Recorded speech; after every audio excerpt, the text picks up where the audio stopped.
Welcome to Kickin It. I'm Jeff Woody. I'm here with Grant Mahoney. We are in the Cyclone Fanatic Podcast Network. We're here in the Wild Rose Casino and Resort Studios, and this show is presented by Keldrum Manufacturing. I've officially gotten over the respiratory situation that all the harvest had gotten through, but I imagine most of those farmers were using Keldrum Manufacturing and the down corn reel, and they were just so successful at pulling all of the corn out of the ground, or if it was down, off the ground.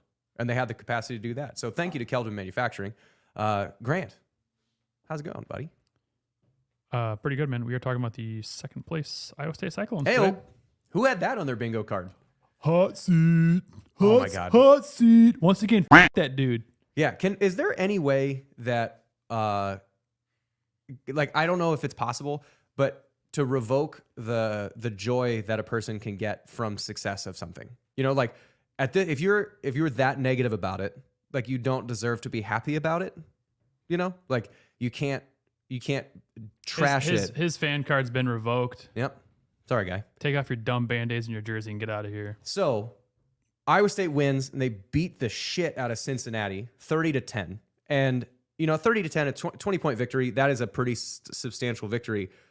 Cincinnati had 214 yards in the entire game. And it didn't really ever feel like that game was close, which was, the TCU game kind of felt like that, but there was more that TCU had done early in the game to make it feel like they had the potential to come back to it. It never really felt like Cincinnati had much of a chance, and it was nice to see TJ Tampa get a pick to kind of start the game, and then it never really changed after that point. Yeah, Emory Jones is a lot worse than I thought. I'm telling you. 96 yards passing. What did I say before? It was either it's feast or famine. It is going to be really good or what are you doing? There's no middle ground. There's not going to be a 2nd and 2. They're not going to be in 2nd and 2. They're going to be in 2nd and 18 or it's going to be a 50-yard pass. There's no middle ground with Emory Jones. I'm going to be curious. Cincinnati and Baylor play this week. I'll be curious to watch that game just to see what kind of pillow fight we got and who we're going to, what kind of team Baylor's going to be. We play them following weekend. Well, I'm curious to see with Baylor being able to rebound from kind of the season they've had. If they're able to beat up on Cincinnati, they might be gain some confidence in this. As a full disclosure to this, we're only going to spend 10 or 15 minutes talking about the Cincinnati game because Iowa State's going to be going into a bye this week, as all of us or most of us know. And we're going to spend most of the time next week talking about the Cincinnati game, what the implications are going into Baylor. So next week is going to be pretty football heavy. This week, we actually get into basketball with Nate Schuster, who's going to be joining us throughout the basketball season. So kind of getting his feet wet in the podcasting game, getting him used to Grant and his weird questions. Yeah, I'm not quite sure they're weird. They're just thought-provoking. I think, Nate's going to be a nice addition. You didn't play basketball. I tried to play basketball, and Nate's got good knowledge on the basketball realm. And this year's team is gonna be good, man. I haven't been to a basketball game in probably 3-4 years, but I'm gonna try to get to a couple this year. Tickets are gonna be hard to come by unless it's during winter break when the students are gone. But tickets are gonna be hard to come by unless you know somebody because there is excitement into this basketball season. Mm-hmm. Yeah, we've got a team that might be able to score some points this year. Hey, actual shooty hoops basketball points. That's right. Shooty hoops basketball ball points. Hoop. Put that on a t-shirt. That's what you try to do. But to finish up kind of the Iowa State Cincinnati thing, we are going to get into the most important two things that happened other than the win. One is the best athlete on the field finally got the ball. Yeah, Andy won Special Teams Player of the Week too, deservingly so. Second time this year. I'm going to call it now. Chase Contras. Sorry, you can dive into the second point. No. We'll start with the first one. Chase Contras. He has the ability to play on Sundays. Which would be a wild story. I wholeheartedly feel that, and I mean that his form is pure. He's got a very replicable form. He's very smooth and consistent. He hits clean balls. One of the field goals also the ability to concentrate because there was a snap that was really high. Yes, and Tyler Perkins somehow got the ball down, and I think that was the 40. It was the first field goal of the second half. And it was really high snap. I'm surprised Perkins caught it, to be honest. I mean, really nice job by Tyler Perkins. No idea if he hit his spot or not. It doesn't matter because Contras put it through. But now Buck's got to pull together, man. He had a good game last game, and then this game. Also, fun fact about, and I think some people probably saw it on social media, Chase Contras was the first upperclassman to receive a carry this year. Did you hear the announcer after he had the carry? No. He's like, Contras, oh, stud. go back and watch it if you can. He's like, stud. It's like that was a whole note. That was a whole note. It was like who had the dunk? Abdul Nader. Oh, that's what it reminded me of. Stud. I appreciate the emphasis on anytime you're calling a kicker a stud because he rightfully is. He looks like he probably curls at least 30-pound dumbbells. At least a couple times. At least. Mm-hmm. The other most important thing was that special teams was good. Special teams All was phases, yeah. real good. Jalen Noel had some great returns. Perkins, I think he averaged 42 yards. Long of 55, had one inside the 20. Contreras bombing kicks. Perfect. So the weekly statistic, we will do that this week, and we'll get into the actual like offense and defense, the nuts and bolts next week. What do you think hidden yards was? And as a refresher for the audience that's kind of casually popping in on this, if I start my drive on the 15 and you start your drive on the 25, I have to get 10 yards to just get to where you started. And so those are yards you didn't need to gain. So those 10 yards are hidden yards for you. So how many total hidden yards, if we sum up all of those drives, how many hidden yards did Iowa State win hidden yardage by? Because we already know they won. But how many yards did they win hidden yardage by? Well, I think this is going to be a flabbergasting stat because Iowa State had a total of 364 total yards to Cincinnati's 214. I'm going to say that Iowa State had, I'm going to say Iowa State probably started on close to their 40-yard line. I'm going to stick with my 176 yards. Give me 210. The only reason this number isn't higher is because there were only 10 drives for each team in the game. And so when you add them together, Iowa State had a hidden yardage advantage of 120 yards on 10 drives, which means you start 12 yards closer to the end zone. Iowa State's average starting field position was the 38. Yeah, I was going to say probably about the 40. That is I did say that. Wild. Yeah, they were our average starting field position on the 38, which means the most, again, the average yardage that you would get in the end zone with would be 62 yards. That is an insane statistic. Special teams wise, remember, a touchback on a kickoff is to the 25. A touchback on a punt is the 20. So like anywhere between the 20 and the 25 is usually where you're expecting to get the ball back. If anything in front of that is just kind of gravy. Iowa State started a full first down in front of that. It's stuff, a set of downs you didn't have to use because you were already almost on the 40. Cooper's pick at the end of the half doesn't factor into that, does it? No, because that there wasn't a drive. There was no drive that succeeded that. So it was a 0-second interception. So Iowa State really had they had 364 plus, you said 120. Yeah. Yeah, it's like 400, almost 500 yards of. So basically 500 yards of yardage. If you add hidden yardage to Iowa State's yardage, or more likely you could subtract hidden yardage from Cincinnati because that's what they would have gotten to. So if you subtract hidden yardage from Cincinnati, they had 60 yards. Well, right? Or 70 yards. Yeah. Yeah. They're having a rough go of it in the Big 12. Yeah, that's I think another thing. So this is a statistic that I also just want to get out, and then we'll get to Nate because then we'll talk basketball. We'll talk more Cincinnati next week, and we're on to Cincinnati. I have to Bill Belichick that one. On to Baylor, you mean? Oh, Cincinnati, and you get it because it's this on to Cincinnati. It's when they lost to Kansas City a couple years ago, and then Bill Belichick goes, "We're on to Cincinnati," and then answered every question. We're on to Cincinnati, and then no one really wanted to talk to him anymore, and then they went on to go to the playoffs. Missed that. Anyway, so Malik Verdun played this week. He's good at football.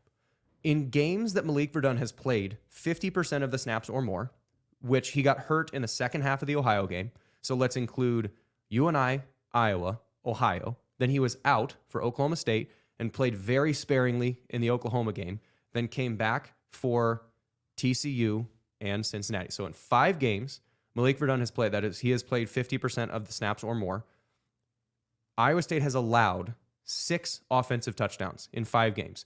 2 of those came in garbage time, one against Northern Iowa and one against TCU when they weren't he was off the field. 6 offensive touchdowns that he's been on the field. When in games that he has played in. So whether or not he was on the field that, like in games that he's played the majority of. So Iowa State is essentially, if you take the 2 garbage time touchdowns out, which 3 minutes left in the game, you're already up by a zillion. Iowa State has allowed 4 offensive touchdowns.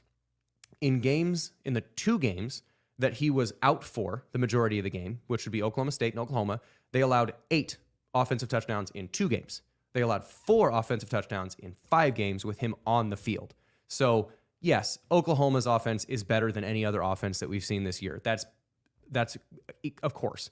But Oklahoma State, I would argue Oklahoma State's not a better offense than TCU. They're hot right now too. I'm glad Iowa State played when they did. Yeah, but like you have when 7, Cooper, and 17 are on the field at the same time, that is an elite defensive unit. Oh, then you look at the corners too. It's like When Tampa.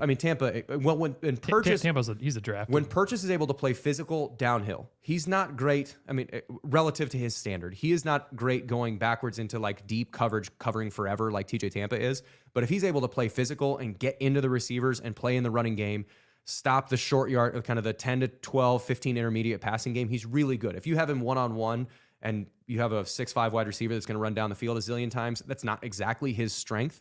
But when you have Jeremiah Cooper, who's able to play and kind of help him a little bit more, when Malik Verdun can play in the run game, and then the over-the-top coverage can be Cooper, and Purchase can have a little bit of help, then he doesn't feel as much on an island. You can put TJ Tampa but just by himself, and Freeler and Verdun can go hit everything. Like, this defense is really, really good when 7 is on the field, and he's not the exclusive reason the team has gotten better, but him being healthy, makes a big difference. He was charged up this week too because he's from Cincinnati. So I mean, this is like homecoming. I'm sure he had a bunch of people, friends and family there watching him. Yeah. So, we'll put a pause on Cincinnati for now, and then we'll talk about that again next week into Baylor, seeing what happens with the Big 12 season. We're going to get to the Goldfinch Athletics guest, but first, if you're interested in where this sweet T-shirt came from, you can get it yourself. If you go to fitness.tyr.com.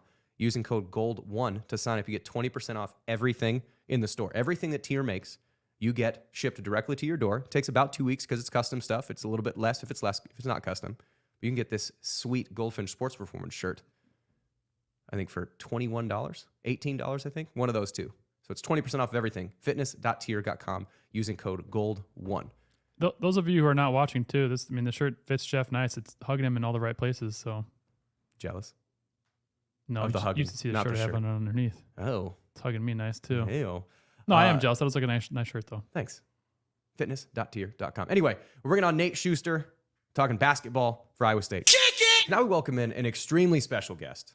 This guest is the career 3-point shooting percentage leader at Iowa State University.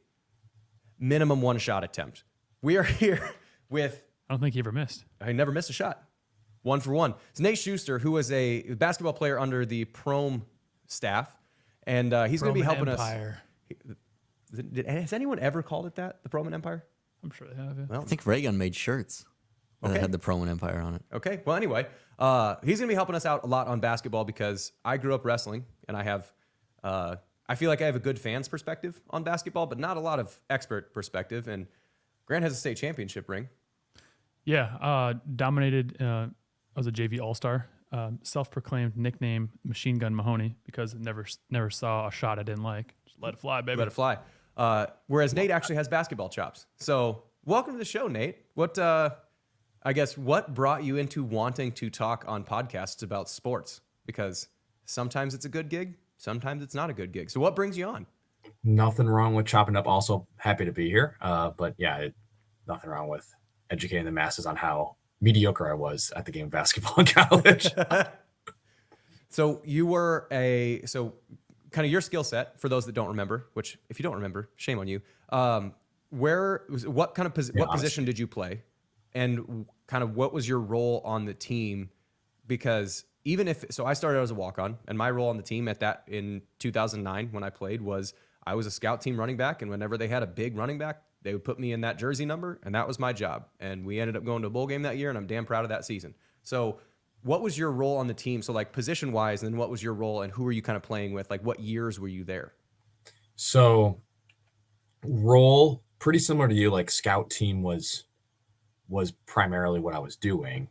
And that varied week to week based on, so we had 4 coaches who would do scouting reports, and each one would rotate. So like Coach King would have the first game, then he'd have the 5th game, then he'd have the 11th game, if that made sense, and so forth. And based on that, I could play anywhere between the point guard to the 5-man in scout team. Okay. Like I remember vividly, you could probably find pictures of me wearing Brady Manick's jersey when he was at Oklahoma. And that guy, I'm 6'3" on a good day, and he's 6'11", and he could shoot a lot better than I was. Debatable. True, statistically. I've seen him miss threes. Yeah. Never seen you miss a three. Yeah, never lost a national title game too. Right. There you go. But when it came to like the offense, I was truly more of like a 2-3. I mean, my ball handling skills, to say subpar would be nice to me. But yeah, I'd say I was like a Swiss Army knife scout team player. Okay. Be the true. Can you this is maybe like way out of, coming in from left field, but can you talk about Steve Prohm's timeout strategy and why he would call them when we had momentum? I don't know either. All right. Yeah. Shit, the guy's not even here. I couldn't really tell you why some timeouts were taken. What's the philosophy behind that? That's one I've never heard of before. So I'm like, hey, maybe it's, maybe he knows something I don't. Maybe it could have just been the right time to take a timeout. I really don't know the strategy. Sometimes guys just needed a breather too. So, but yeah, Grant is trashing on a coach that's not even here. No, I mean, I just, if you're rolling, keep it rolling, baby. When the other team's rolling, that's when you call a timeout, not when your team's rolling. Unless you're Scott Drew, in which case you take a timeout whenever you damn well want to, including when there's 12 minutes to play in the game and you use your last one. Dude's got national championships though. Yep. So kind of getting into this year's basketball season, this is probably I don't know if it's the most anticipated, but it's probably one, if not the most anticipated, one of the most anticipated basketball seasons in recent memory since like the Monte George Naz years, where everyone's expecting to be good and also expecting to be good on, I guess I was going to say on both sides of the ball, but I don't think anyone expected Fred's teams to be good on defense. They were just going to be so good on offense. So I guess it's not necessarily true, but there's so much anticipation going into this season. What's going on right now in the middle of October into basketball season? Because we're just shy of a month out from the first games where you're playing, I guess, is it against, like Sister Mary School of the Poor, and then you play a tournament and then you go back into kind of harder non-con? Like what is this? Aiden, do you have the schedule pulled up at all? Yeah. So they open with Green Bay November 6th. The Phoenix. Sure. So they changed their name? Phoenix. Yeah, they're the Phoenix. They're the Phoenix. I thought they were the Panthers. That's Milwaukee. God, no, it's Green Bay. The Green Bay Phoenix. Okay. Not to take it. Milwaukee. We're taking a detour right now. So one of the things that one of my favorite things during March Madness, and we did an entire episode about this, is when you fill out a bracket, because you can fill out a zillion brackets, is if you do a bracket that is if this mascot fought this mascot. So Oregon, the Mike Leach bracket. Yeah. So right. So you do if you are Mike Leach, RIP. If you are Oregon playing Creighton, what would happen if a Duck got into a fight with a Blue Jay? Like, who would win that fight? And if Green Bay makes the tournament, they literally can't lose. If a Phoenix fought anything, it can't die. You cannot beat a Phoenix. So there's like the Titans, or I don't remember, the UC. There's a UC school that's the Titans. But Green Bay, I always remember that the Phoenix, because in filling out the bracket, I'm like, damn it, Green Bay made it. And I marked them all the way to the national title. Never going to lose again. If you ever seen Harry Potter, you know what a Phoenix is. Literally cannot die. So anyway, they open the season with the national champion mascot fight, Green Bay Phoenix. And then it's Lindenwood and Idaho State, and then Grambling State, and then it's off to Florida for a tournament. So it's a little bit of the first 4 games being Sister Mary School of the Poor. So what are they doing right now in the middle of October, prepping for those games? Like, is it sort of like hard physical practices, you think, or is it more trying to get an idea of who the roster is going to be? It's more of that second one. I'm going to be honest with you. They're probably not going to prep for those games until the week of, just because there's not going to be too much footage. I mean, they're doing light prep work now, but it's really more so filling out the roster, making sure that we know special end game situations, like the end of half, you're all the way on the other side of the basket and you got 3 seconds. We got to make sure we get a shot off, basic under out of bounds plays, press breaks, zone defenses if they run any. Like it's really the wrap up of the true preseason before you get into the non-conference where you start to get a lot of the younger guys used to, hey, this is what a weekly scouting report looks like. This is how we prep so that we can ramp this up before January 1st. I kind of want to ask you about that too. So with football, I'm sure it's probably the same for basketball. The speed of the game is so much quicker going from high school to college. So what's like one of the biggest adjustments for a high school basketballer going from high school to college? Especially being, Iowa high school and Wisconsin high school, where I'm from, I feel like they're not too much different in terms of just the generic sizes of people. It's the size and the speed of the people you're playing against. Like, I was a relatively good high school basketball player, but I was the tallest guy on my team. Like, Yeah, it's 6'3". so I'm running as the 4 or 5 man on this team, and then all of a sudden I have George Condon on my team who is sending me, like, he'll send my layup into the 8th row if I shot it good. So I think that's the biggest thing. Also, the offenses that you run in college are a lot more complex than the high school game. I mean, you can get away with running a flex or a swing offense and milking the clock for a while. I feel like a lot, especially with schools that don't have the shot clock. In college, there's a lot of pacing to it. Like, you want to get over half as fast as possible so you can have more time to run your offense, because who knows if the play falls apart, because it's college. Kids are going to make mistakes. So those are the two biggest things I thought. Does the physical? So again, grew up wrestling. So the only basketball experience that I have is playing like rec league basketball, and I'm a fairly, I'm 6 foot, not tall, but not short, but I'm a fairly thick, broad shouldered dude. So like what I do decent at is the kind of getting rebound position. But then you go against somebody. There was a guy in the rec league that I played who started at UNI for like 3 years. He's like 6'7" and started at UNI for 3 years. And the power that dude can get into the block with, is that something like, is the physicality difference substantial, or is it something like, oh, I got hit by this guy before? It's just the guy that I'm getting hit by like played offensive tackle for small school Wisconsin, who's strong but not skilled? Or is it like, what's the difference physicality wise between high school and college?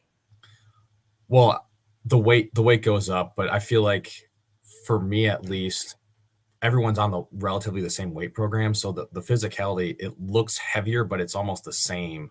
Whereas, like, if there's a big guy in high school, it's going to be the same as the big guy in college. He just might be taller. Like, we had Solomon Young.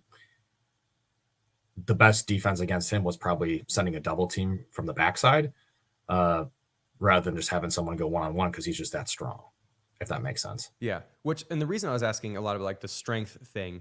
So there's 2 guys. So I kind of want to get in like sort of like position grouping by position grouping. So more from a basketball analyst perspective on what this team is going to be looking like, or what these guys are going to be dealing with, as opposed to, let's pick the win total. So the guys that, the freshmen that everyone's really, freshmen plural, that people are really excited about are obviously Omaha, because he's, Omaha, but then also Milan Momcilovic.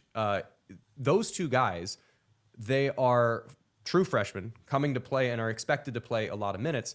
But the guys they're going to be practicing against, because they're sort of in like the wing post somewhere in between there, depending on the lineup that they're going to be in. But the guys they're going to be practicing against are Bob Jones and Trey King and Hassan Ward. Like, Men.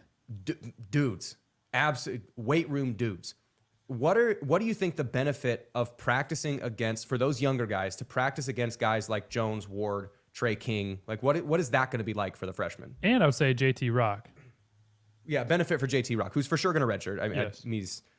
They don't need that much help in the post. But I love that he enrolled early. Yeah, so those freshmen, what are they going to be experiencing when they come in and they're going against guys that are that physical?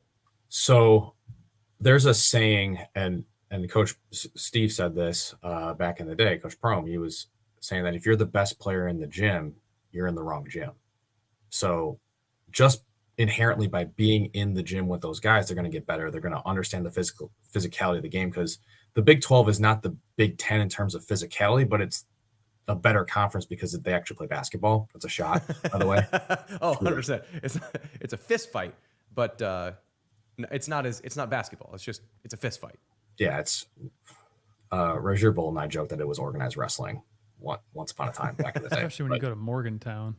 What? No, they're talking about the Big Ten. He was taking shots at the Big Ten, buddy. I know, but I'm saying like Morgantown is. Oh, that's Big That's Ten probably basketball. the closest thing to it. Yeah, that's Big Ten basketball. Or Texas Tech at United Supermarkets Arena, because Texas Tech will absolutely get into a freaking cage match with you and not care. But anyway. Yeah, that is true. But when it comes to those young guys, the physicality that those guys are going to show those guys is like, hey, if you want to be good at this level, this is what you have to look like and be better based on like how you recruited. Like Omaha was he the third or fourth highest recruit in the country this year? I think he was number 5 overall. I was like top 5 for sure. Yeah. Anyway, top 10 minimum.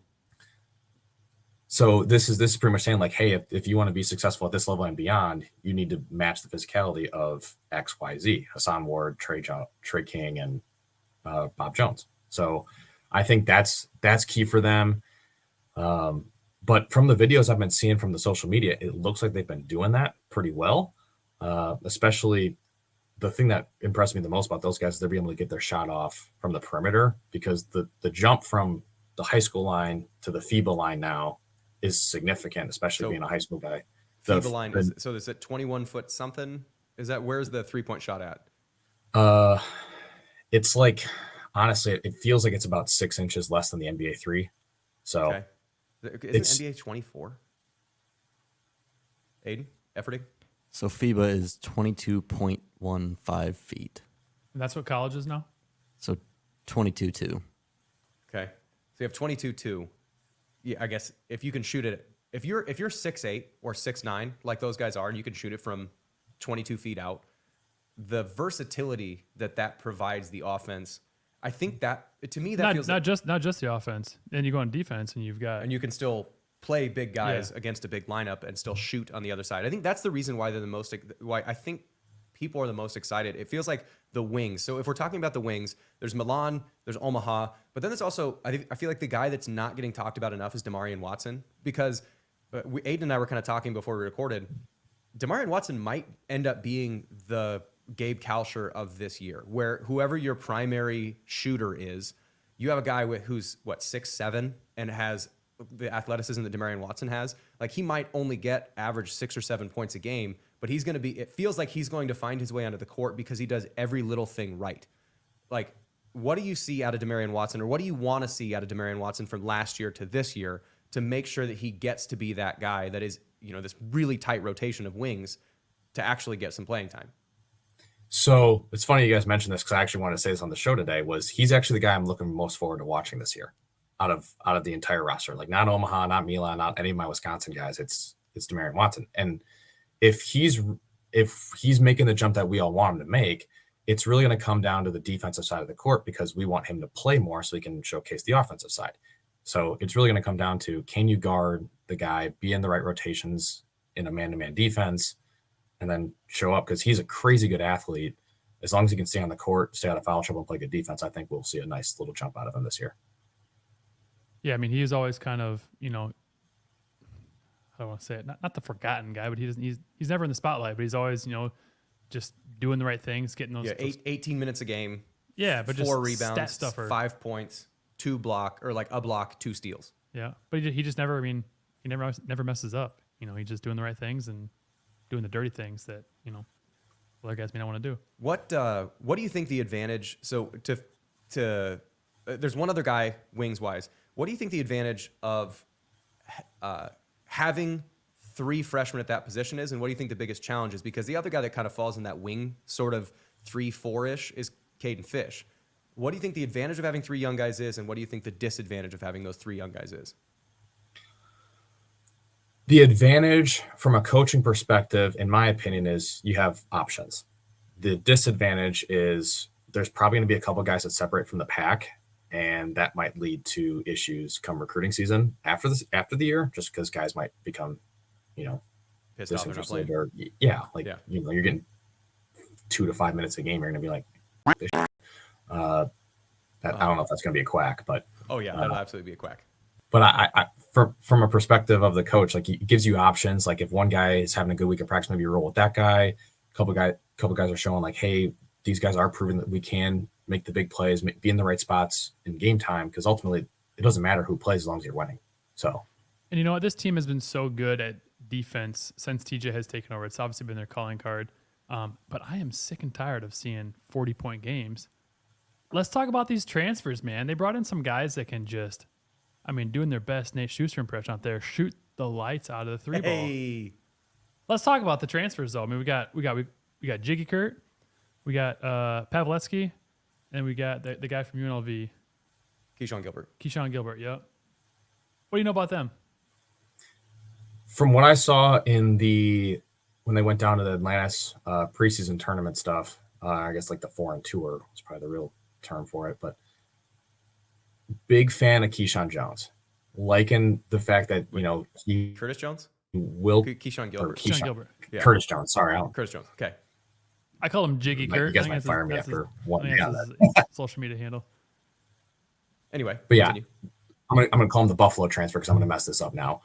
Jiggy. But Jiggy, love the fact that he is willing to pull the trigger whenever, wherever. It's kind of like the Dion Waiters back in the day. Like, I'd rather be that's 0 a for bold. 30 than 0 for 10 because then I stop shooting. That's what I like. The other piece too is last year there was a significant trend when Caleb Grill didn't play. We were significantly worse on offense because we weren't taking / making threes. The fact that we will be taking and potentially making threes this year with new transfers gives us a lot more options. Plus, on top of the fact that guys like Milan and Omaha, they can stretch to three. It's going to give those guys more space to work. Because you got to think, the more 3-level scores you have, when it comes to 3 levels, it's 3-point, mid-range, and at the rim. Okay. The more options you have, it's going to make the defense work harder. They're going to be guessing more than actually like, all right, this guy's just going to shoot it, or this guy's he's a shooter or he's a driver. And it's like, hey, you got to play this guy straight up. He's going to be a tough guard. Well, and another guy that benefits from this transfer group, I think the guy that might benefit the most is everybody's favorite Tamin Limpsey. Like, he's a guy you can't not root for. But with Tamin, he was the primary ball carrier or primary ball handler last year because he had to be, because they had the guy who was going to start ahead of him tore his Achilles, and then he was basically like, all right, we have nobody else to do this job. Here's the ball every single time you go down the court unless somebody can take the odd possession here or there. What does it do for Tamin, the fact that you have 2, maybe 3 guys between Gilbert and Pavletsky primarily, and then a little bit Jones, as far as getting Tamin off the ball? What does that do for him to have another guy who can be a primary ball handler with his offensive game? Well, I think it's going to make him more aggressive on offense to start, and I think it's going to give him more open looks. Why? Because why is that? Why more aggressive? I think he's going to have a lesser defender on him because those guys are such threats on offense. Like, hey, these guys not can. Not just that too, but no one respected him last year out on the arc. They just would sag in the lane and they just shoot, and he never did. So I think he's shooting better. I've heard next season, but sorry, continue. No, I agree with you. Like, I think he has developed that shot from what it looks like from the outside. I mean, I'm not in Sukup every day, but it looks to be that they're going to have to respect him, and he's going to be able to get downhill more often, which is going to create for those other guys. On top of the fact that they're going to be able to create for him and potentially open up some driving lanes for him, even if he doesn't want to take the shot.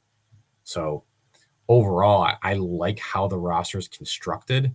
From just hey, these are some guys that can put the ball on the floor and be secondary ball handlers if Tamin needs to take a play off or just swing the ball and move to the corner, and then keep the offensive rotation flowing from there, because he's not always going to be the guy who has to make the drive. So while we're talking about Tamin, there's one thing that I was kind of curious about last year, and I think it was Chris and Brent maybe were talking about it. So analytics play a big part in basketball because it feels like baseball is the sport that is analytics because it's so one-on-one, pitcher versus hitter. But basketball is kind of that because there's only 5 guys on the floor at any one given time. And the act of shooting, despite no 2 shots ever being identical except free throws, they're more similar than football plays. So like the analytics, it feels like baseball is number 1 and basketball is number 2. Well, last year I remember them talking about where you're not, I don't want to say allowed to shoot and not allowed to shoot, but encouraged to shoot and discouraged to shoot. And that Tamin last year, if it was not necessarily a mid-range shot, but let's say it's an 18-footer, so mid-range shot, 18-footer, the guy sagged way off of him, but technically speaking, because of the analytics, he was instructed not to shoot that shot, but the opponent is presenting that shot. So in those moments, he passed on that shot because analytically he was told not to. How much of analytics gets put into the game plan, and how much are you processing that when it's actually on the floor? Because to me, it feels like once you're actually going, it has to be at least a little bit feel. But if you're too feely, then, you end up shooting the ball 26 times and making 4 of them. So, like, how much is that true that you're going to get told to not shoot certain shots? And if that's true, how much do you process that on the floor? Especially being a freshman, I could see that was something that they told him last year was, hey, don't take this shot. I mean, honestly, I don't think Taman's really processing it from an analytical standpoint. It's more of like hey, I can't take this shot because I want to stay in the game. So if he takes that shot, maybe it goes poorly. He might be the, get him.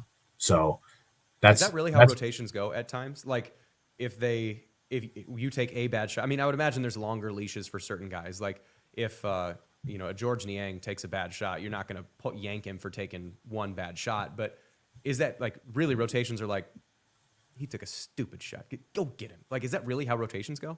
Depending on the coach. Yeah. Yeah. I can tell you firsthand.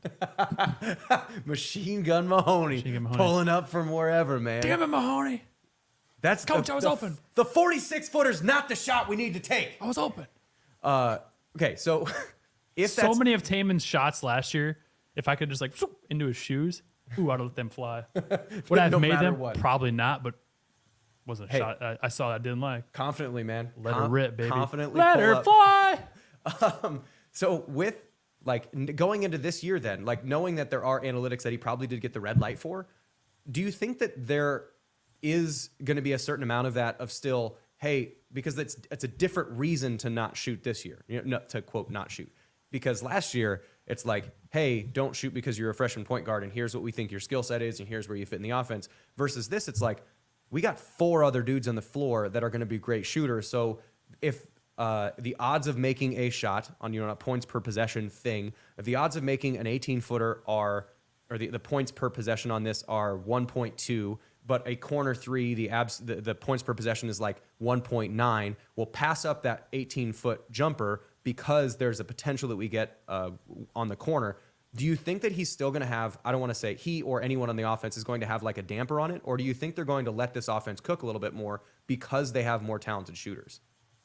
Personally, I would hope that they kind of take the training wheels off a little bit. Like, hey, let's let him prove that he can make this shot. Because I think that he's more than capable of making an 18-foot jump shot. I feel like most college guards are, especially with how he's been looking in the preseason. And really, I think it comes down to game situation. Like, I don't think you're going to be kicking out to the corner from the mid-range if there's 4 seconds on the shot clock. I think you just take the shot. Like, don't have that guy be forced to take that shot if he's not quite ready. If you're in rhythm, take the shot. I think that's really what it comes down to. I hope we have so many plays, like in the first 4 games when we're playing like these, South Harmon Institute of Technology schools, that they draw up plays for him. Taman? For Taman, just like, I want him shooting 10 threes a game these first. Well, I feel like games. you could flirt with fire a little bit, because if you shoot 10 threes and you make 2 of them, you're trying to get the guy's confidence up. Well, let the opposition see him. Like, oh, he still can't shoot, because then boom, we give him the ball, knock him down in conference play. I might tell him to shoot left-handed a couple times, just to let him know. Well, I don't know. I couldn't make him right-handed. I tried him left-handed, still can't make him. And then in the season, boom, right-handed, knocking him down. Let's go, Taman. I think your idea is stupid. I don't know. Anyway, Kobe did it. With we were also talking ahead, like before we started recording. The thing that I think I'm the most excited for this year, if we're taking a really hard left turn, the thing I'm most excited this year are the personnel combinations you can make with this roster. Because we talked sort of position by position, but if we go like kind of to recap who's doing what, like your centers, your posts, the big guys are Trey King, Robert Jones, and Hassan Ward. Well, Trey King and Robert Jones are physical, just like, if you break your jaw when we're playing, I don't really care. That's probably what I'm shooting for. Versus Hassan Ward is a dude who's 6'10" and has probably a 38-inch vertical, just like a freak athlete. And then you have the wings, which are Dearion Watson, Baloo, Momcilovic, and Caden Fish.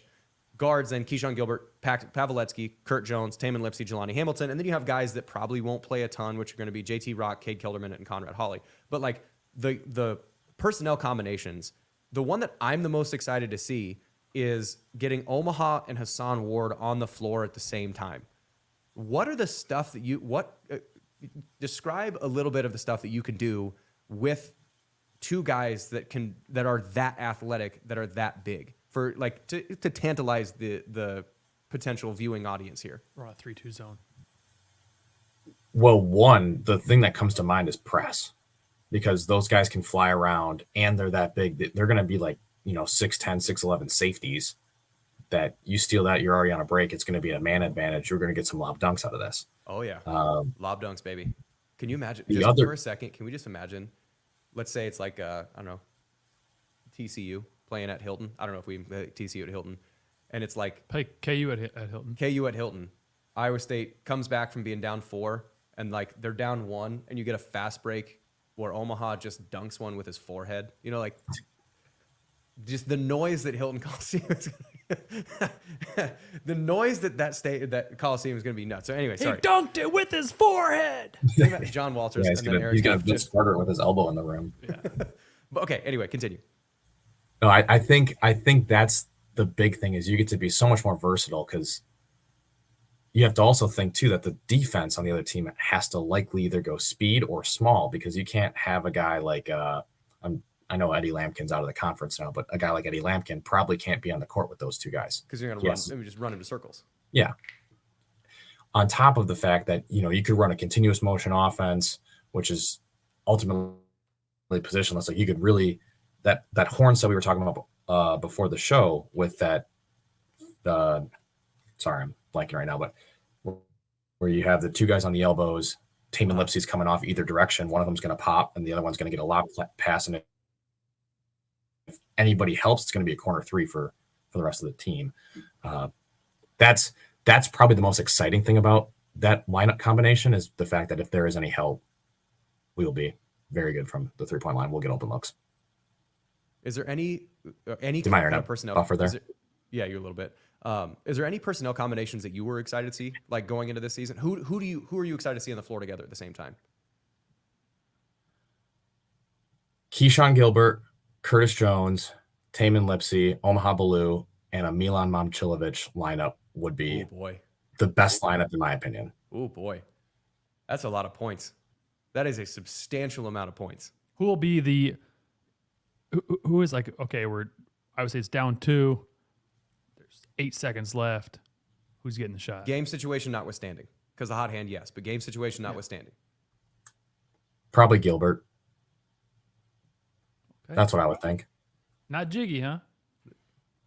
I think he's probably a little bit better off ball. But again, we really need to see a game before I can make that judgment. True. Yeah. I'm just pumped. I'm having you call your shots right now. Who's going to be the leading scorer at the end of the year?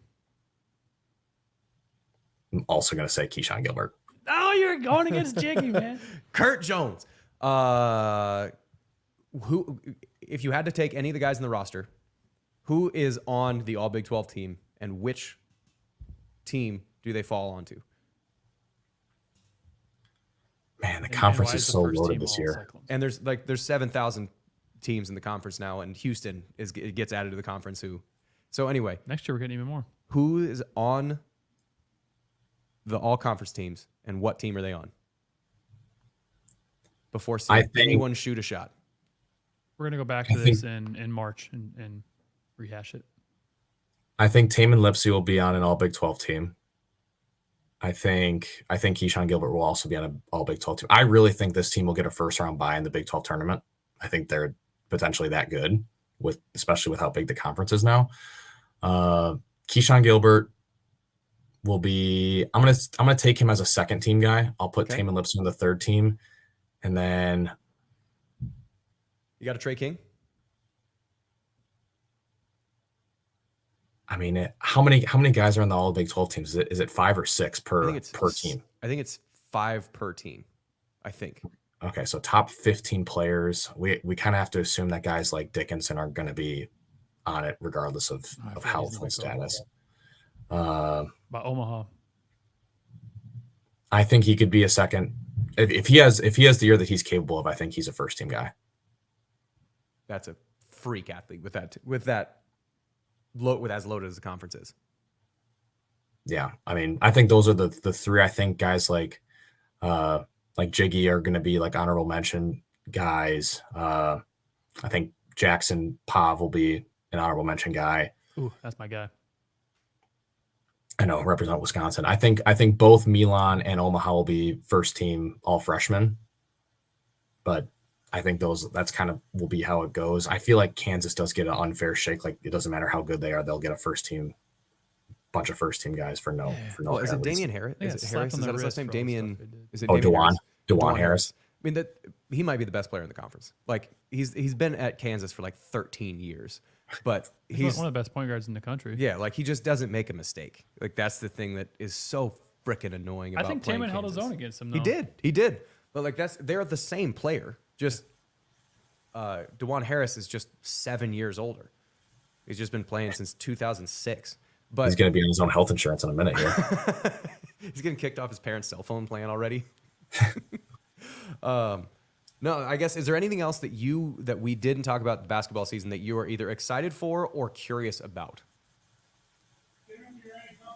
I'm curious to see how they fare in that ESPN Kissimmee, Florida tournament, that ESPN Events Classic, or whatever the correct terminology is.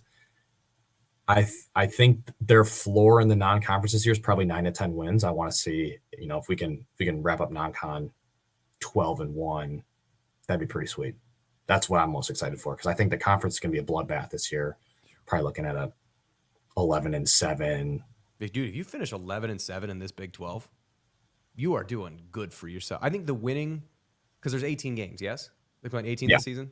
If the winning team, which whoever, Kansas, Houston, probably going to be the co-favorites, winning team might only have like 13, 14 wins. Because what, 13-5? I think if you go 13-5, that's pretty damn 12-6 good. won the conference last year. Yeah, and it's going to be, 12 wins might win the conference because it's a gauntlet. I think Iowa State's got a really good shot of not putting the cart in front of the horse, but to win this, the ESPN Events Invitational, it's Boise State, Butler, looks like FAU, Iowa State, Penn State, A&M, VCU, and Virginia Tech. Iowa State plays VCU first, and then they play either Boise State or Virginia Tech. I'm calling it now. They're going to win that tournament, and they're going to go to the Elite Eight. Okay. They won the Sweet 16 the last 2 years with teams that couldn't shoot a three. I think Elite Eight's the floor. All right. That's a bold call. Well, we're going to be hearing a lot more from Nate come basketball season. Thanks for coming on, man. Yeah, appreciate it. Thanks, Nate. No problem. Looking forward to being in the studio next time. Heck yeah. So that was Nate Schuster. The dude knows so much about basketball. It doesn't make me feel dumb, but it just illuminates the fact that I need to learn more about basketball. Yeah, I think he's a really great addition. Once games get to rolling too, and we get some material. Yeah, it is hard to talk preseason. Yeah, because it's all kind of projections, and no one really knows what's going to happen. But I think once the lights come on, we're gonna and we find out what this team's all about. Basketball's gonna be good too, because there are usually 2 games a week, so we're gonna have plenty of content.